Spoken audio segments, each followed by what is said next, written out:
Ya, Assalamualaikum warahmatullahi wabarakatuh. Perkenalkan, nama saya Farhan Syuhada, NPM 207071616074 dari program studi Sistem Informasi. Di sini saya akan mempresentasikan dan ingin menjawab soal-soal ujian akhir semester dengan mata kuliah Pengembangan Sistem Informasi di kelas reguler 1 dengan dosen pengampu Ibu Novidian Natasha Eskom MMSI.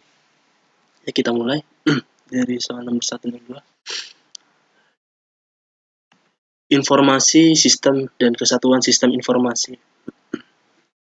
Komponen-komponen yang membentuk sistem informasi itu sendiri seperti ditunjukkan pada gambar tersebut, yaitu bagian kanan terdiri dari para pemain sistem builder, sistem designer, sistem user, sistem owner. Bagian sebelah kanan yaitu proses ada sistem integration, ada sistem analisis, ada sistem desain, ada sistem implementation, dan bagian sebelah bawah yaitu penggerak teknologi bagian hardware maupun software.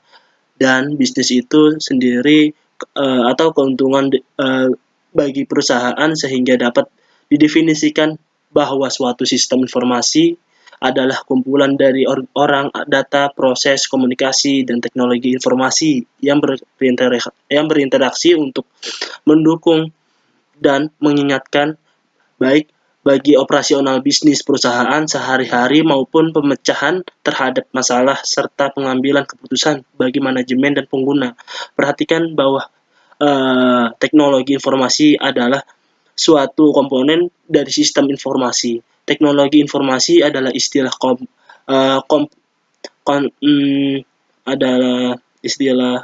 kontemporer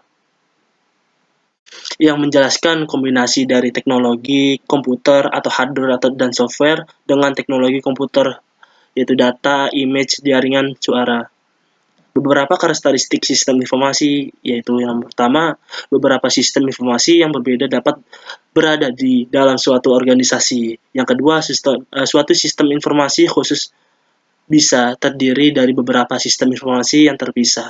Yang ketiga, ada sistem informasi yang dapat dihubungkan oleh jaringan elektronik. Yang keempat, sistem informasi antar organisasi meliputi aliran informasi di dalam dua atau lebih organisasi. Yang kelima, suatu sistem antar organisasi terdiri dari komputer besar atau kecil dan hardware yang terhubung oleh tipe jaringan yang berbeda. Sistem informasi dapat didefinisikan berdasarkan yang pertama ada struktur organisasi, fungsinya, dukungannya yang disediakan, arsitektur, dan yang terakhir dukungannya aktivitas. Kita lanjut. Jelaskan problem solving framework menurut James Waterbury. Yang pertama, pieces framework untuk solving problem. Dari mana ide pokok berasal? Jawabannya adalah mereka datang dari beberapa masalah, peluang, dan arahan. Definisi singkat dari problem, peluang, dan arahan yang ditetapkan untuk suatu organisasi diberikan di bawah ini. Yang pertama ada problem, situasi yang tidak diinginkan yang menghalangi organisasi untuk sepenuhnya mencapai tujuan atau sasaran. Yang kedua ada peluang, kesempatan untuk meningkatkan organisasi, bahkan tanpa adanya yang didefinisikan problem. Yang ketiga ada arahan, new recruitment yang dikenakan oleh manajemen, pemerintah, atau pengaruh eksternal, sehingga saat mengerjakan proyek muncul berbagai masalah yang tidak bisa diprediksi. Tetapi jika kita mengikuti beberapa framework, menjadi lebih mudah untuk memecahkan problem. Salah satu dari framework dikembangkan oleh James Waterbury dikenalkan sebagai pitches, di mana masing-masing huruf mewakili kategori. Kami memiliki 6 kategori dalam hal ini framework yang terdaftar di bawah ini. P. Kebutuhan untuk memperbaiki atau meningkatkan atau kinerja. I. Kebutuhan untuk memperbaiki atau meningkatkan informasi dan data. E. Kebutuhan untuk memperbaiki atau meningkatkan ekonomi, mengendalikan biaya atau keuntungan. C. Kebutuhan untuk memperbaiki atau meningkatkan kontrol atau keamanan. E. Kebutuhan untuk memperbaiki atau meningkatkan efisien orang dan proses. S. Kebutuhan untuk memperbaiki atau meningkatkan layanan kepada pelanggan, pemasok, mitra, karyawan, dan sebagainya. Kategori yang disebutkan di atas mungkin tumpah tindih beberapa masalah muncul sedemikian rupa sehingga solusi mereka dapat jatuh pada satu atau semua kategori. Jadi masalahnya harus didefinisikan dan dipecahkan sesuai requirement. Menurut James Wetter tahun 2012, PISIS framework untuk solving problem adalah untuk mengkoreksi atau memperbaiki sistem informasi bagi pengambil keputusan dalam suatu organisasi. Berikut ini daftar identifikasi masalah yang sesuai dengan yang dihadapi oleh organisasi. Analisis PISIS juga sangat banyak diterapkan untuk penelitian pada suatu perusahaan atau organisasi. Selain mudah dan dapat dipahami, analisis PISIS juga bersifat ringan dan tidak membutuhkan data yang banyak.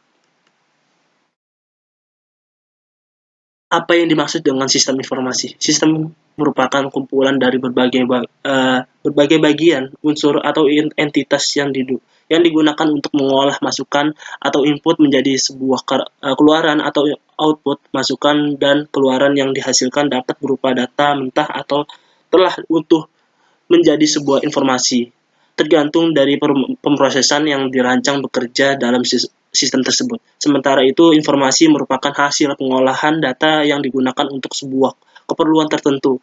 Adapun yang dimaksud data merupakan fakta yang mentah yang belum diolah dan tidak dapat memberikan rangsangan bagi penggunanya untuk melakukan tindakan. Dengan demikian, sebuah sistem informasi dapat diartikan sebagai sekumpulan elemen yang saling berhubungan untuk memproses masukan yang diberikan menjadi sebuah keluaran tertentu yang dihasilkan.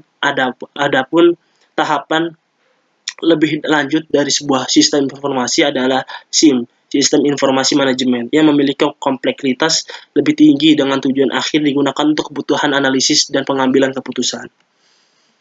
Sebuah pengembangan sistem informasi terdiri dari 6 tahapan penting, yakni survei sistem, analisis kebutuhan, perancangan, implementasi, pengujian, dan perubahan dan pemeliharaan. Yang pertama ada survei sistem, tahapan SDLC. Ini juga terdiri dari 3 poin utama, yaitu identifikasi sistem, seleksi, dan perancangan sistem. Yang pertama, identifikasi sistem. Proses ini adalah untuk mengidentifikasi masalah yang dihadapi perusahaan dan sistem yang dimilikinya. Tim kemudian akan mencari peluang apa saja yang dapat dilakukan untuk mengatasi hal tersebut. Yang kedua ada seleksi. Tahapan seleksi akan menerapkan poin-poin evaluasi pada proyek pengembangan tersebut guna memastikan solusi yang diciptakan sesuai dengan target yang diharapkan perusahaan. Yang ketiga atau yang terakhir ada perancangan sistem informasi. Perencanaan sistem. Langkah ini merupakan langkah pengembangan rencana formal untuk mulai mengerjakan dan mengimplementasikan konsep pengembangan sistem informasi yang sudah dipilih. Yang kedua ada analisis kebutuhan. Analisis kebutuhan sistem adalah sebuah teknik memecah masalah dengan cara melakukan dekomposisi komponen-komponen penyusun sistem tersebut. Tujuannya tidak lain adalah untuk mengetahui lebih dalam tentang bagaimana cara kerja tiap komponen serta interaksi antara satu komponen dengan komponen lainnya. Beberapa aspek yang perlu menjadi target analisis kebutuhan dalam pengembangan sistem informasi antara lain business user, analisis jabatan, proses bisnis, aturan yang disepakati, masalah dan solusinya, business tools, dan rencana bisnis atau business plan. Tiga ada perancangan. Perancangan atau desain pengembangan sistem dimaksudkan memberikan blueprint lengkap sebagai guideline bagi tim IT, terutama programmer, dalam membuat aplikasi. Dengan demikian, tim IT pun tak lagi mengambil keputusan atau bekerja dengan cara sporadis. Kita lanjut. Ada nomor 4, implementasi. Tahapan pengembangan sistem informasi ini adalah mengerjakan pengembangan yang sudah direncanakan sebelumnya. Yang kelima, pengujian. Sebuah sistem perlu dilakukan pengujian untuk memastikan bahwa pengembangan yang dilakukan telah sesuai atau belum dengan hasil yang diharapkan.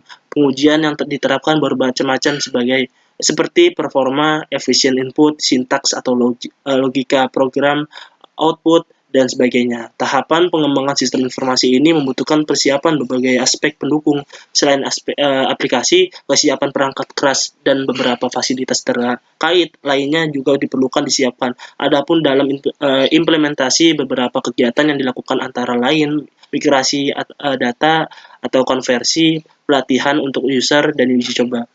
Nomor 6, perubahan dan pemeliharaan.